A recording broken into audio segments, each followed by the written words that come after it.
நடந்திருப்பது ஒரு துயரமான ஒரு சம்பவம். இதில் அரசாங்க தரப்பில் இருந்து சென்னையில் சமீபத்தில் ஆம்ஸ்ட்ராங் கொலை வழக்கு நடந்திருக்கும். அதுவும் ஒரு மர்டர். ஆனால் தற்போதைய முதலமைச்சர் அவங்க வீட்டுக்கு போகிறாரு, ஆறுதல் சொல்கிறாரு, காவல்துறையை முடுக்கி விட்டுருக்குறாங்க, டிஜிபி போகிறாங்க, சிட்டி கமிஷனர் போகிறாங்க. அது சிறப்பாக செயல்பட்டு அதை கண்டுபிடிச்சாங்க. கொங்கு மண்டலத்தில் அடிக்கடி இது முதல் சம்பவம் அல்ல. சென்ற ஆண்டு இதே பல்லடத்தில் 4 பேர் கொலை செய்யப்பட்டாங்க. அடுத்து சென்னிமலைக்கு பக்கத்தில் 2 பேர் இதே மாதிரி தோட்டத்தில் தனியாக குடியிருந்தவங்க 2 பேர் கொல்லப்பட்டாங்க. இப்போ இங்கே 3 பேர் காரண காரியங்களே தெரியாமல் நடு இரவில் ரொம்ப கொடூரமான முறையில் கொல்லப்பட்டிருக்கிறாங்க. தமிழ்நாடு முழுக்க ஒரே முதலமைச்சர் ஏன் சென்னைக்கு கொடுத்த ஒரு முக்கியத்துவம் கொங்கு மண்டல பகுதிகளுக்கு கொடுக்கப்படலை. இப்போ ஆம்ஸ்ட்ராங் வழக்கில் கொடுத்த முக்கியத்துவம் பாராட்ட தகுந்தது. அதே முக்கியத்துவத்தை இந்த பகுதியில், இது ஒரு சம்பவம் அல்ல, தொடர்ந்து 2-3 சம்பவங்கள் ஆயிடுச்சு. அது இந்த சேமலை கவுண்டன் பாளையத்தில் நடந்த இந்த சம்பவம் என்பது மிக ஒரு கொடூரமானது. 10 நாள் ஆயிடுச்சு இன்னைக்கூட, இன்னும் குற்றவாளிகள் கண்டுபிடிக்கப்படலை.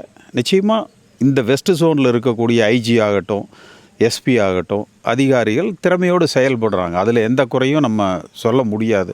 ஆனால் அவங்களுக்கு வேணுங்கிற போதிய மேன் பவர் கிடையாது. அரசாங்கம் சுதாரிச்சிருக்கணும். சென்ற முறை அந்த 4 பேர் மரணத்துக்கு பிறகே இன்னும் கொஞ்சம் ஸ்ட்ரென்த்து, இப்போ காவலர்களது எண்ணிக்கையை அதிகப்படுத்தி இருக்கணும். இன்னொரு 1-2 காவல் நிலையங்கள், பெட்ரோலிங் இதுகளை அதிகப்படுத்தி இருக்கணும்.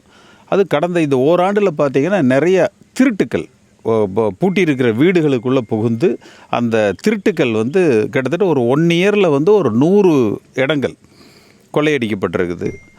அது ஓரளவுக்கு கண்டுபிடிச்சிருக்கிறாங்க. ஆனால் ஒரு முன்னெச்சரிக்கை நடவடிக்கைகள், தடுப்பு நடவடிக்கைகள் என்பது ஜோனில் இருக்கிற அதிகாரிகளால் பண்ண முடியாது.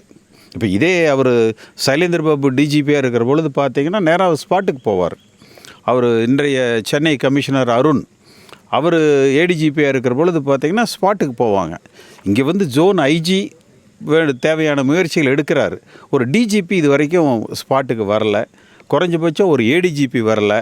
ஒரு முதலமைச்சர் இங்கே பார்க்கலை. குறைஞ்சபட்சம் ஒரு துணை முதலமைச்சர் கூட பார்க்கலை. ஆனால் அவங்க என்ன நினைப்பாங்கன்னா, ஒவ்வொரு இடத்துலையும் மர்டர் நடக்கிற இடத்துல நாங்கள் போக முடியுமா, பார்க்க முடியுமான்னு. அப்போ நீங்கள் ஆம்ஸ்ட்ராங் எப்படி போனீங்க? அப்போ சென்னை மண்டலம் அந்த பகுதியில் இருக்கிறவங்க மட்டுமே தமிழ்நாடு என்று அவர்கள் எடுத்துக்கொள்ளக்கூடாது. கொங்கு மண்டல பகுதி என்பது, அதுவும் இந்த கிராமப்புற பகுதிகள் என்பது காரண காரியங்கள் இல்லாமல் நடந்த இது போன்ற சம்பவங்களுக்கு அவர்கள், இந்த அரசாங்கத்தை ஆள்பவர்கள், உயர் அதிகாரிகள், இந்த மண்டலத்தினுடைய அதிகாரிகளுக்கும் மக்களுக்கும் துணையாக இருக்கிறார்கள் என்பதை நிரூபிக்க வேண்டிய காலகட்டம் இது.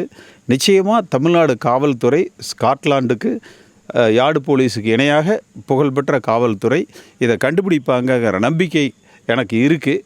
ஆனால் இந்த அரசாங்கம் அதற்கு துணை நிற்கணும். குறைந்தபட்ச முதலமைச்சர் அல்லது துணை முதலமைச்சர், டிஜிபி, ஏடிஜிபி அவங்க லெவலில் இங்கே இந்த சம்பவங்களை பாதிக்கப்பட்டவர்களுக்கு ஆறுதல் கூறி இந்த மண்டலத்துக்கு இன்னும் தேவையான உதவிகளை அரசாங்க தரப்பில் இருந்து இந்த மண்டல அதிகாரிகளுக்கு செய்து கொடுத்து இதை கண்டுபிடிக்கணும். கூட இது போன்ற சம்பவங்கள் மேலும் நடைபெறாமல் இருப்பதற்கு தகுந்த முன்னெச்சரிக்கை நடவடிக்கை அவங்க எடுக்கணும்.